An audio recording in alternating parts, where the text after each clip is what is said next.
Okay, now that we got that battery replaced, now we can go over what makes earth flows interesting. So earth flows usually follow heavy rains, just like debris flows do. But in the case of an earth flow, the material isn't saturated. It's not 100% filled with water. Like I said, what makes it interesting is often these earth flows occur on old debris flows. So basically, you have something like the Slumgullian debris flow, right? This moved 700 to 800 years ago, but it didn't completely settle down. So when you have these years where there's extra rain or it's kind of wet, certain areas will still move a little to try to get to some stable configuration. And for example, on this one, we have this area here. This is a road that goes up, and this area is still moving as an earth flow. It moves something like 27 feet per year on average, and the state of Colorado has to fix that part of the road fairly frequently because the ground does still shift. So, like I said, occur on old debris flows, but they are much slower. They're usually going to be meters per day to meters per year how fast they move. All right, another flow, one that we don't really have to worry about in this part of the world, is called solifluction. And we don't have to worry about it here because solifluction occurs in areas with permafrost. Permafrost is basically soil that has ice in it year-round. And in summertime, the surface part of the permafrost will thaw, so you'll get liquid water there, but underneath, the ice is still frozen. And the ice creates an impermeable layer. And impermeable means water can't flow through it. So basically you get stuck with this impermeable layer, and then the water flows over that layer of ice. And as it flows over that layer of ice, it can also then move some of the soil. This is a very slow process. We're looking at maybe centimeters per year, but you can get movement on as little as a 1-degree slope. So it can look almost horizontal, and you can still have this solifluction going. So what we're looking at here, down here's bedrock, and here is soil. And in the kind of pinkish colored area, that's soil with that ice in it that's making that soil impermeable. And then in this top layer, that's where the ice has thawed in summertime, so you have this really soggy mass of soil and water that flows over that impermeable ice-filled zone. And here you can see an area where some solifluction has been active on the surface. You can see these kind of little lobes of movement there. All right, a special type of mass movement is something called soil creep. And soil creep is the gradual downhill migration of soil. And this is often caused by a process called frost heaving. And this is very, very slow. And in order to show you how soil creep works, we have to zoom in on a hillside. So this is my hillside. And we're going to look at an individual little particle of soil sitting right there. Frost heaving occurs because in the soil there is some water. There's some soil moisture. And when that water freezes, remember, water's special. When it freezes, it expands. So when that water in the soil freezes, the whole thing gets a little bit higher. When the whole surface of the soil gets a little bit higher, it pushes or lifts this little soil particle upwards. But then eventually, the little ice crystals in the soil are going to thaw.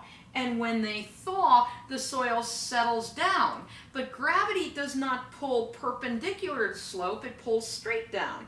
So it's going to pull this little soil particle straight down to here. And then the next time it freezes, it's going to lift that little soil particle up again. And then when it thaws, it's going to pull it straight down. So very, very slowly, this soil particle is moving down slope. Like I said, this is extremely slow, so this isn't one of those things where you're going to be like, hey, let me get my, my deck chair and go watch the soil creep happening. You really are not going to be seeing millimeters per year, but you can see the results of it over time. For example, if you've ever been driving through an area and you see a place where there's all these trees and their trunks are bent as they come out of the side of a mountain, that's because they're growing in a place where there's soil creep. These trees began up here, growing straight up, but as the soil migrated downwards, the soil migrates at about the rate those trees are growing. So they can compensate and bend their trunks to start growing straight upwards. You can also see places where soil creep is occurring at these fence lines. Notice how this fence line is tilted outwards. Well, unlike those trees, it's not alive, so it can't compensate and bend. And so as the soil moves, it tilts the fence posts. And we also see this wall right here, how it's bowed outwards. And that's because the soil is slowly migrating down that slope, and it is pushing against that wall and deforming it. Over time, eventually, it's going to push against that wall so much that the wall is going to collapse. And same location 2 years later, there is no wall there anymore. Now, because mass movements happen in many places, people like to try to come up with ways that we can either prevent them or at least limit the amount of damage caused by different types of mass movements. And some things are very effective, and some things that we try are not so effective. And a lot of it has to do with scale. So, for instance, right here at this road, rocks tend to fall off that cliff and tumble down here, and so they built this wall and this fence to kind of catch those rocks. Is it effective? Well, for smaller rocks that bounce down there, sure, this is going to catch them. But if we get a big rock, it's just going to plow right through that fence and land on the road anyway. And that's what I mean by scale. Many of these things that we try are effective up to a point. If something very large happens, they're really not going to do much. Another thing you'll often see in places where they have lots of rock falls, you'll see kind of a chain link fencing covering the area. And you'll also see things called rock bolts. What rock bolts do, we use them in mining as well to stabilize unstable areas. But rock bolts can be used to fasten layers of rock together.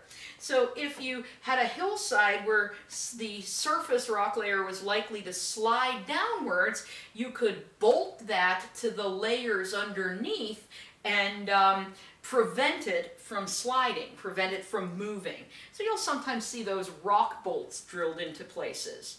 And here again, we see some of that chain link fencing, and that's there to catch any rock falls. And there we see some rock bolts securing all of that. It'll be effective, again, unless we have a really large mass movement occurring.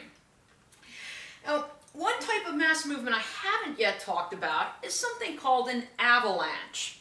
Most people, when they think of an avalanche, they think of a snow avalanche, right? They think of all this snow tumbling down the side of a mountain, which does indeed happen. But an avalanche does not need to involve snow. An avalanche is a special type of flow where the fluid that helps the material move is air, the air that we breathe, not water. And all those other types of movements, we were talking about water saturating things. In this case, it's air. It doesn't have to involve snow. It can involve debris, or it can involve, there's this kind of dust that comes out of deserts and glacial areas called loess, L-O-E-S-S. China has had a number of loess avalanches where this dust basically combines with air and collapses. But truly, the most common type of avalanche does involve snow. And when we're dealing with Snow avalanches, we don't try to build, we don't try rock bolts or something like that. What's usually done with snow avalanches in ski areas is they trigger the avalanche before they open the slopes to the skiers. That's why sometimes you'll see places like this where it says, warning, backcountry users, avalanche blasting at any time using long-range weaponry. And so the way these avalanches are triggered is using explosives. In this case, they actually have howitzers that fire charges at the avalanche-prone areas. Some ski areas, people actually ski up and just throw the explosives to the avalanche-prone areas. And sometimes they fly over it with helicopters and they drop the explosives on the place where they want to trigger the avalanche. But whatever they do, they use explosives to trigger the avalanche so it happens and then can be safe for skiers to go there without triggering an avalanche.